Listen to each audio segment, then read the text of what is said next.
Hello, welcome to Market Recap with Matt, your host at Trade In Your Job. It was a volatile week in the market. Let's take a look at where we ended the week. But first, just a brief disclaimer. Please make sure you have a well thought out financial plan, including a written budget in place prior to doing any trading. The most likely path to financial success is developing and executing a solid financial plan. If you would like assistance in this process, I offer financial counseling. Since my channel is new, what I explore on this channel will be technical analysis such as this market recap, personal finance topics, mortgage questions as I'm currently in the mortgage industry, and also the psychology of money. All of these things factor into the decisions people make regarding investing, trading, using credit, those sorts of things. If you have any questions, please email me at tradeinyourjob@gmail.com. Here's how the 11 sectors ended the week. Most of the sectors ended in the red. Consumer discretionary was the weakest performer, while energy was the strongest for the week. This makes sense given Jay Powell's hawkish tone following the CPI release earlier in the week. On my charts that I'm about to show you, you'll see a few indicators. The ones I primarily use are the Bollinger Bands, which are developed by John Bollinger. It's just 3 lines. The middle is a simple moving average, and then the upper and lower bands are 2 standard deviations away from that simple moving average. And what that tells you is when something is overbought or oversold, and that can give you good entry or exit points depending on if you're going long or short. And the other indicator that you'll see running along the bottom of the chart is the Channel Commodity Index. And it's not a very popular one on other videos that I've watched on YouTube, but what it does is it assesses price trend, direction, and strength. And it can tell you if it's a good time to enter or exit, whether you should not take a trade if it's just kind of hanging out in the middle, or if you should add to an existing position, maybe trying to average down your cost. Here is the 2-hour chart for the SPY. I like the 2-hour chart at this time because volatility is high. It's been a good measuring stick for short-term overbought and oversold rallies.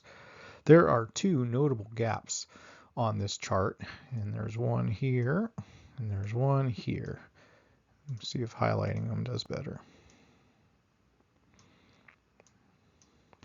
And the reason that they're notable is that most gaps eventually get filled. It's important to keep track of where the gaps are to see where price might gravitate towards in the future. Once the gap's filled, it can resume the trend. Not saying which one of these will get filled first, but it's likely that one of these will get filled and then the other. And here's the chart for TLT, long-term treasuries. It's been called smart money. Got a pretty big gap down in this area. Yields have really come down, and after Powell's release, they didn't really spike. Unknown when this gap gets filled, but it's pretty notable back from November. If you're looking to be a contrarian, it looks like it's starting to curl over here. Here's another smart money proxy for high yield bonds. It's got another notable gap. I guess that's a common trend on all the charts, so there's some major gaps to be filled back from November. Got the same thing here on the AGG US Aggregate Bond Fund. Big gap back from November. And AGG doesn't typically move in big movements like this. The yields have been so volatile, and that impacts the price of bonds. So when yields go up, bond prices go down. When yields go down, bond prices go up, as we've seen here. So if yields start to climb again, we might fill that gap. Here's the Vanguard Total International Fund, ticker symbol VXUS, also a gap back from November.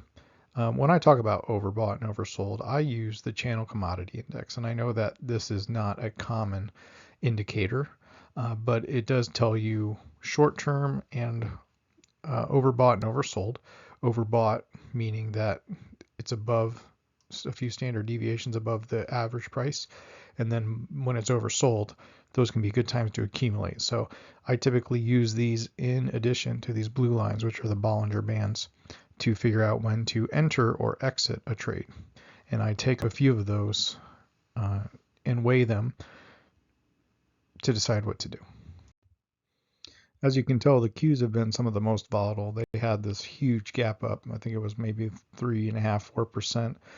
on the CPI release date when CPI came in just slightly lower than expected.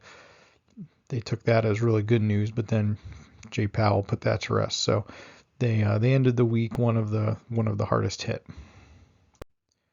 IWM small caps, not a whole lot of gaps on the chart that we can see at this time. It's filled most of the gaps from November's already been filled and didn't really leave any new ones this week. So it is technically oversold short term. XBI or Biotech is really one of the ones that I like to trade short term because it tends to bounce off of the Bollinger Bands, and I like to accumulate when it's at one of those extremes. There are some leveraged ETFs that I like to use, and be careful with leverage because it can go both ways. But LabU and LabD, I like to play around with those. So in this area, be accumulating some LabU. Up in here, I always accumulating LabD.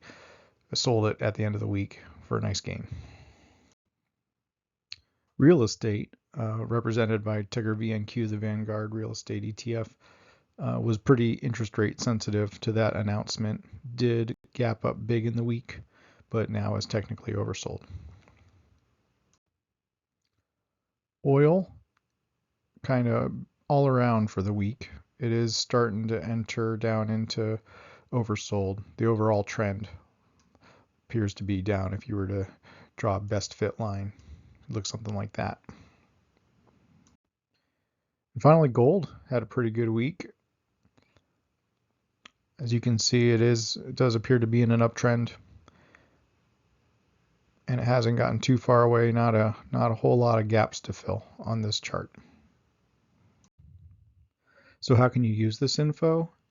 Even if you don't have these positions or you don't trade these indexes, you can still use the Bollinger Bands and Channel Commodity Index to see potential entry and exit points because they give you a good idea of if your position is relatively overbought or oversold. And you can do it for different time periods than the 2 hour. I just tend to like that because my trades go for a few days to a few weeks, and the 2 hour chart has really helped during these really volatile weeks that we've had. Also, big gaps at market open, like the one we saw with the CPI release, those are really good fade opportunities in this type of environment, since we know that most gaps eventually get closed. It's not a sure thing by any means, but that would be my mindset. Don't chase the big gap up because you're already buying at a high, and even though the high is relative, you're still not setting yourself up for success by chasing big gaps like that. If you made it this far, thank you for watching. Please like and subscribe. And if you have any questions about anything personal finance related, mortgage related, technical analysis related, please send me your questions or your scenarios. If you send me enough information that I can use it on my channel, I'll do a deep dive into your situation. That email address again, tradingyourjob@gmail.com. Thanks so much.